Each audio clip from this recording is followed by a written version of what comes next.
और एक विश्वास के साथ आप लोगों से कहना चाहूंगा, जितने लोग आस्था पर कथा सुन रहे हो, जितने फेसबुक यूट्यूब पर सुन रहे हो, और जितने लोग मालेगांव की ये पवित्र भूमि पर बैठकर कथा सुन रहे हो, एक दिल से कहूं आप लोगों से, आप स्वीकार करिएगा, दुख की घड़ी में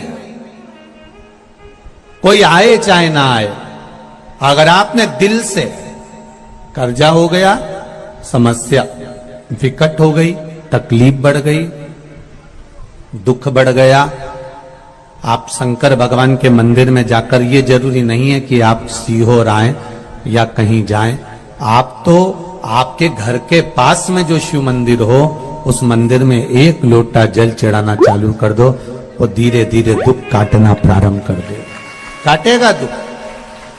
बस जल चढ़ाने का एक नियम है शिव जी का। शंकर भगवान को जो जल चढ़ाया जाता है दुख काटने के लिए, तकलीफ काटने के लिए, कष्ट मिटाने के लिए, तो एक नियम है शंकर भगवान का जल चढ़ाने का जो नियम है। जैसे ये गौल जलाधारी है, यहां से पानी गिरता है, ये शिवलिंग है, ये दो जो भगवान का पानी जहां बहकर जाता है ये गोल में से, तो यहां जो स्थान है, ये सीधे भाग पर गणेश जी विराजमान है, लेफ्ट भाग में कार्तिकेय जी है, बीच में एक मोटी सी लाइन होती है जहां सुख सुंदरी है, ऊपर से जो बूंद बूंद पानी गिर रहा है वो शंकर भगवान की 5 लड़कियां हैं, जया, विषहरा, शामलीबारी, दौतली और देव। जहां गोल भाग है, जहां शिवलिंग रखा हुआ है, ये माता पार्वती जी का हस्त कमल है, जिसको पीठिका कहते हैं। महाराज, जल चढ़ाने का नियम है, जब हमारे ऊपर दुख होता है, तकलीफ होती है, कष्ट होता है, बड़ी दिक्कत परेशानी होती है, तो हम जल चढ़ाते हैं। तो उस जल को चढ़ाने का नियम है, पहले गणेश जी का स्थान, कार्तिकेय का स्थान, अशोक सुंदरी की जगह, फिर माता पार्वती की पीठिका, उसके बाद जलाधारी को स्मरण कर कर जल धीरे धीरे शंकर भगवान पर छोड़ा जाता है।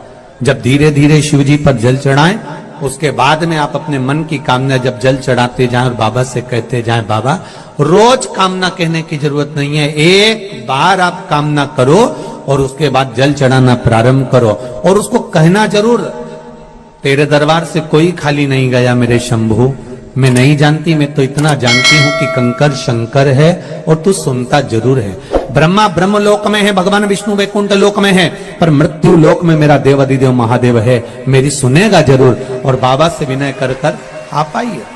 जल चढ़ाने का नियम, अगर दुख है, तकलीफ है, कष्ट है, तो ऐसे चढ़ा दो, और अगर मन कर रहा है डायरेक्ट शिव जी पे चढ़ाना हो तो तुम्हारी मर्जी है, उसमें कोई मना नहीं।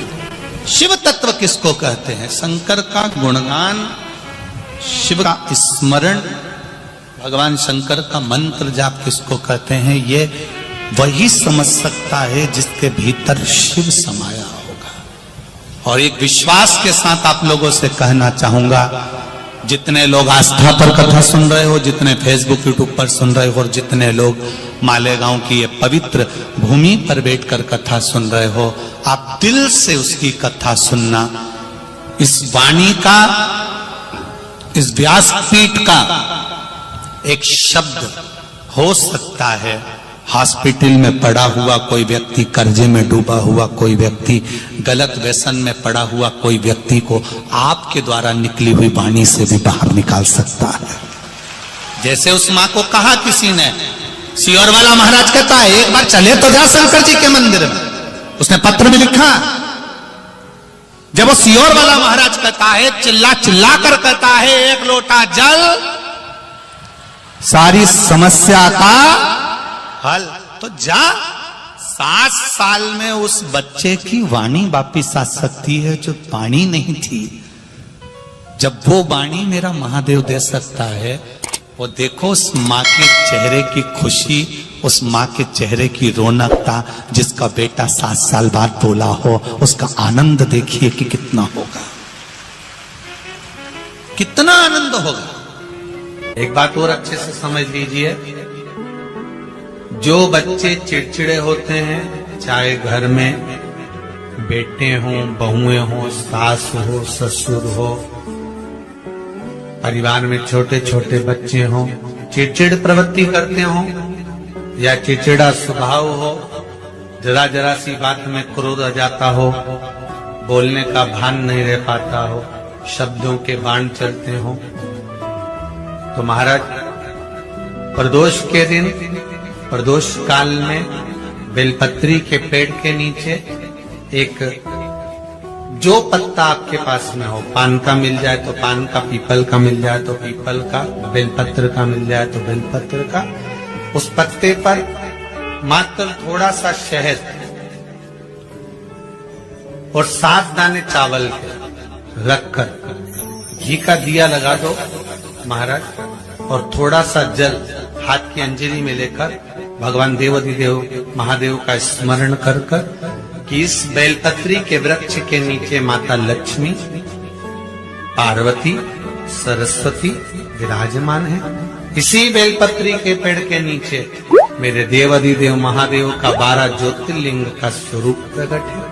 उनका स्मरण कर जल चढ़ा दीजिए और उसका स्मरण कर लो जो चिड़चिड़ प्रवृत्ति करता, क्रोध करता, जिसको बोलने का भान नहीं होता हो, सम्मान नहीं देता हो, अपशब्द कहते हो, उनका स्मरण कर आप छोड़ेंगे। एकदम एक प्रदोष करेंगे, दूसरे प्रदोष तक तो आपको कोई दिक्कत ही नहीं। 2-3 प्रदोष कर देखिए, बाबा कृपा करें। 3 जगह पर अगर कोई बीमारी ऐसी हो गई कि वो समाप्त नहीं हो रही, बड़ी बड़ी तकलीफ, मतलब एक बार दवाई अगर चालू हो गई तो दवाई बंद ही नहीं हो रही है, तो उसके लिए आपको 3 जगह पर जल चढ़ाना प्रारंभ कर दो। मात्र 1 हफ्ते से ज्यादा चढ़ाना भी नहीं पड़ेगा। जैसे 1 हफ्ते आप टेबलेट लेते हो, गोली लेते हो, 1 हफ्ते चढ़ाना प्रारंभ कर दो। सबसे पहले बेलपत्री के पेड़ के नीचे क्या करना है, जल का पात्र लेना है, उसमें 2 दाने चावल के डालना, 2 दाने अक्षत के डालिए। पहले बेलपत्री के पेड़ के नीचे जाओ, वहां जल चढ़ाओ, फिर जाइए पीपल के वृक्ष के नीचे, वहां जल चढ़ाइए। आखिरी में या तो शमी के नीचे या फिर आंवले के नीचे, इन दोनों में से कोई एक वृक्ष जिसके नीचे। पर 1 हफ्ते अगर आपने आंवले में चढ़ाया है तो आंवले में ही चढ़ाना, शमी में चढ़ाया है तो शमी में चढ़ाना है। ये बदल के मत चढ़ाना कि आज मैं शमी में चढ़ा देती हूँ, कल आंवले में चढ़ा दूंगी, ऐसा नहीं। शंकर भगवान पे चढ़ा हुआ जल जो बहकर जाता है उसको 3 जगह पर जरूर लगाना चाहिए। ध्यान से सुनिएगा। 9 ग्रह जो शरीर पर राहु, केतु, मंगल, बुध, शनि परेशान करते हैं, उसकी समाप्ति के लिए शिव पर चढ़ा हुआ जल नैनों पर, कंठ पर, मस्तिष्क पर, 3 जगह पर जिसके प्रतिदिन शिव पर चढ़ा हुआ जल लगता है उसको कभी 9 ग्रह परेशान नहीं कर सकते। शंकर की कृपा बरसती है, शंकर की करुणा बरसती है।